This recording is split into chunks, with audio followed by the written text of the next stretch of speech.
la Chakwera palibe chitukuko chomwe lachita. Koma izo zili apo, COVID ali apo, anamondo ali apo, mukumanga Malawi molapitsa modabwitsa. Izi ndi zina mwa izo zimene zayankhulidwa ku mkumano wa zomangamanga umenetu ukuchitika ku Lilongwe. Anthu akukambirana kuti kodi dziko ngati la Malawi kuti lipite patsogolo anthu akuyenera kuchita zotani kuti ntchito za zomangamanga zipite patsogolo. Pano tikupatsirani zimene ayankhula Dr. Lazarus Chakwera kumwamba umenewu. Tikamaliza pamenepo tivele mkuluyu amene wayamikira Dr. Lazarus Chakwera kuti achita chitukuko. Lero to Chakwera ayayankhatu zimene Munthalika anayankhula pa press briefing yake. Chakwera ayayankha kuti chanta tiye tionere. Musayiwale panga like, comment, komanso subscribe. Dr. Michael Biswick Usi, Vice President of the Republic of Malawi.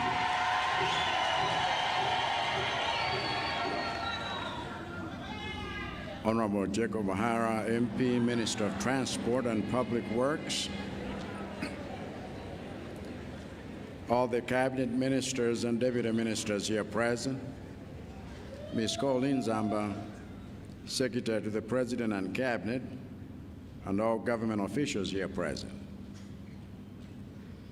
Quantity Surveyor Jeremiah Mahaba,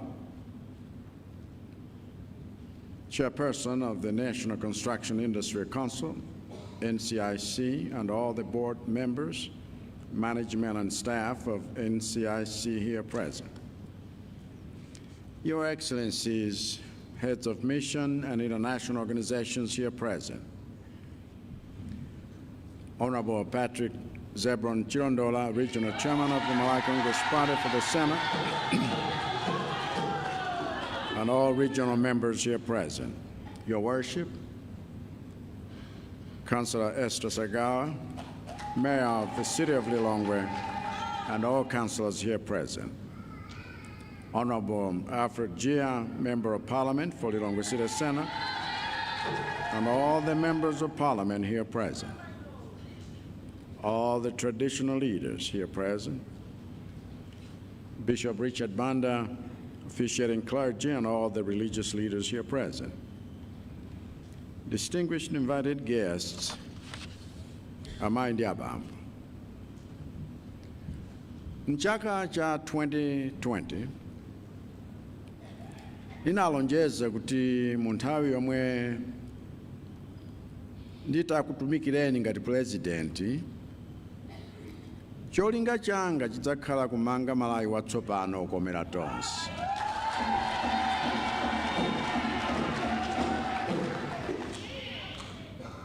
Ndiye ntchito yomanga Malawi wokomera tonse ili ndi mbali zosiyanasiyana. Mwachitsanzo, zomwe tikumanga kuti tikule miyoyo ya azimayi ndi zosiyana ndi zomwe tikumanga kuti tikule miyoyo ya achinyamata. Koma zonsezo nzofunika kuti tipitirize kumanga. Zomwe tikumanga kuti tikule miyoyo ya abale athu acho alubino amasowa mtendere mbuyomu nzosiyana ndi zomwe tikumanga kuti tikule miyoyo ya alimi. Komanso zonsezo nzofunika tipitirize kumanga. Zomwe tikumanga kuti titukule miyoyo ya anthu ogwira ntchito mu nthambi zachitetezo ndi zosiyana ndi zomwe tikumanga kuti titukule miyoyo ya anthu opanga business. Koma zonsezo nzofunika tipitirize kumanga. Zomwe tikumanga kuti titukule miyoyo ya anthu a m'midzi powapatsa madzi, magetsi, misewu, masukulu, misika, zipatala, ndi ma police unit, ndi mabiriji, ni zosiyana ndi zomwe tikumanga kuti tikule miyoyo ya anthu a mtawuni muno powakulitsira misewu kukhala ya ma dual lane, ma triple lane, ndi ma overpass. Koma zonsezo nzofunika tipitirize kumanga. tikaphatikiza mapulojekiti onse amene tamaliza kumanga chilowere ine upresident ndi omwe tili mkati kumanga dziko lonse la Malawi muja amanenera anduna niwopitilira 600 iwo achitatamu situ. Ndipo posachedwa apa titulutsa mndandanda wa project onsewa nzithuzi zake zomwe kuti Malawi kulikonse muliliko muzione nokha. Izi tipanga chifukwa munyengo ya zisankho ngati ino mmachuluka zonenanena kapena tingoneneratu kuti mmachuluka mabodza. Ndipo mabodza ena adayamba kale. Bodza loyamba lonena kuti boma la Chakwera palibe chitukuko chomwe lachita,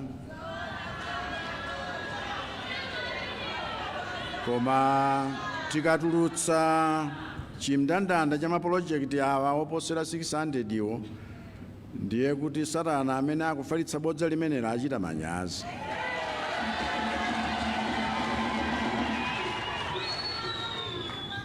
Chifukwa sizoona. Ndipo tikatulutsa chimndandanda cha mapulojekiti amenewa nzithuzi zoonetsa mmene zitukuko zilili, Amalawi mukhalanso ndi mwayi omafanizira ntchito za manja anga ndi ntchito za Wina amene anali akatswiri obyala miyala ya zitukuko koma alibe cholinga chomanga zitukuko zenizeni.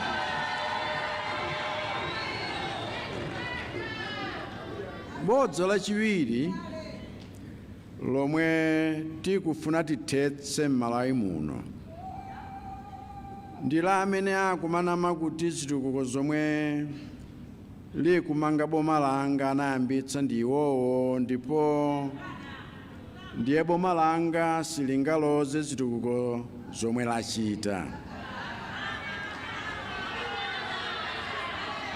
Kuyankhula kotereku nkongofuna kunyozetsana ngati Amalawi ndipo tisamakusekerere.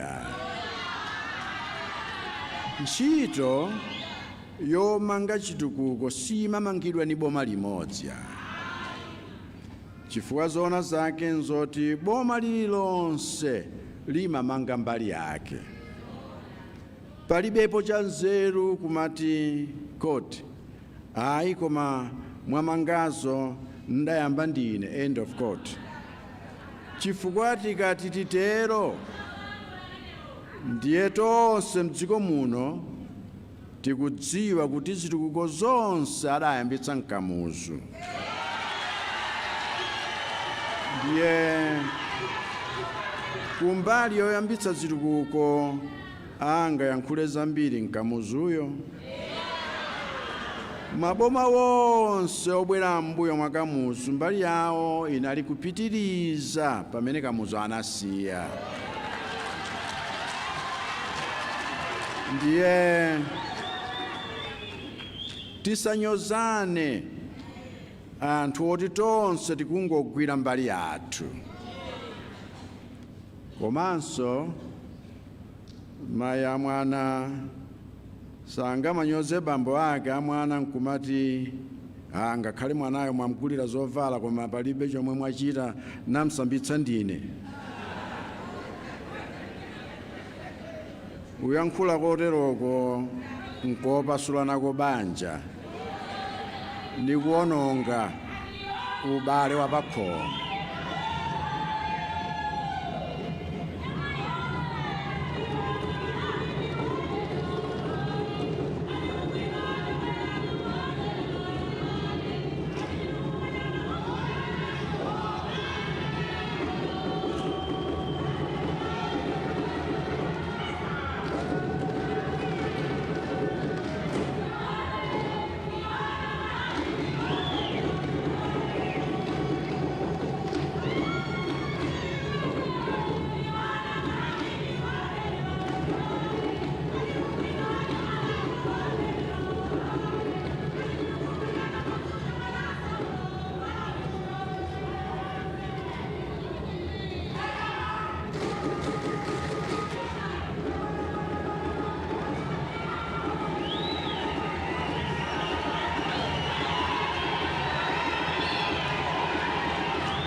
Ndimati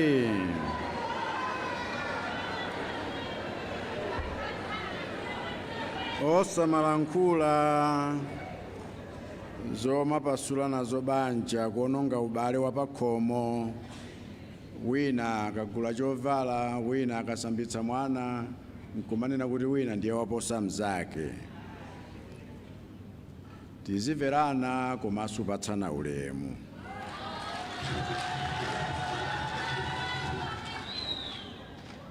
Nkhani pa chitukuko sa amene wayambitsa kapena amene wamaliza, koma kuti mu nthawi yanu m'boma mwasuntha zitukuko mtunda wanji.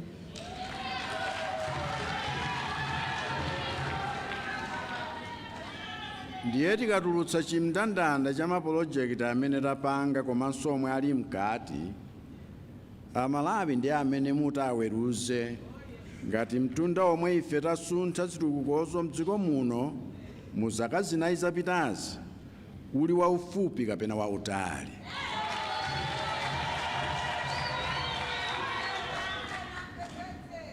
Ndiye lero ndine wokondwa mtundu wonse kuti tikukhazikitsa tsiku lowunikira kamangidwe ka zinthu mdziko muno, kani zomanga boma, kani zomanga makampani, kani zomanga nzika. Tsiku limeneli lofunika chifukwa kupita mtsogolomu litithandiza kuti ntchito yomwe aliyense akugwira pomanga chitukuko ilemekezedwe, komanso ntchitoyo izigwiridwa motsata malamulo ndi dongosolo, chifukwa tikamanga mosalongosoka pachiyambi, pambuyo zimavuta kukonza. Chifukwa tikukamba zomanga kuti zigwire ntchito mibadwo. Ndiye ndikuthokozeni nonse amene mumagwira ntchito zosiyanasiyana makamaka mu sekita imeneyi ya zomangamanga, chifukwa popanda inuyo masomphenya omanga Malawi watsopano okomera tonse akadangokhala nkhamba kamwa chabe. Ndiye ine ndili okondwera kutsekulira tsiku ngati limeneli kuti Amalawi tiziunika ndi kutsatira bwino zimene zili kumangidwa. Tereku zina zonse zimene wena okhala ndi maso akhoza kuona, tingothokoza kumwamba kuti adatipatsa maso openya. Koma tonse tikumanga Malawi amene akomera amene alipo lero, ngakhalenso amene ali kubwera kutsogoloku, chifukwa silili kumangira ifeyo, tikumangira wenawo amene ali mkudza. Ambuye akudalitseni nonse, zikomo kwambiri. Award imeneyi NCIC anapereka award manager kukugomerani munomu Malawi, ifeyo eno wake ku Malawi. Koma award imeneyo Excellency inachokera ku London. Ndi award yomwe kuchokera ku bungwe lomwe limayimirira nkhani ya zomangamanga, nkhani ya openness, nkhani ya transparency, dziko lonse lapansi ndi omwe akupereka award imeneyo Excellency. Ndezomwe mwachita ifeyo tikamaona kumomwe timaonera Malawi akugula zida zapamwamba za construction zomwe zimavuta kale lonse lija, tikuona kuti mwayala maziko kuti tsopano Malawi anyamuke. COVID ali apo akuvuta, global economic crisis, nkhani zachuma zavuta dziko lonse. Inu muli ma TV maona ngakhale ku America anthu akudandaula kuchita mademo kuti zinthu zokwera mitengo. Ndi za dziko lonse lapansi. Koma izo zili apo, COVID ali apo, anamondo ali apo, mukumanga Malawi molapitsa modabwitsa. Kodi mtsogoleri otereyo nkumutaya? mtsogoleri wotere nkumutaya.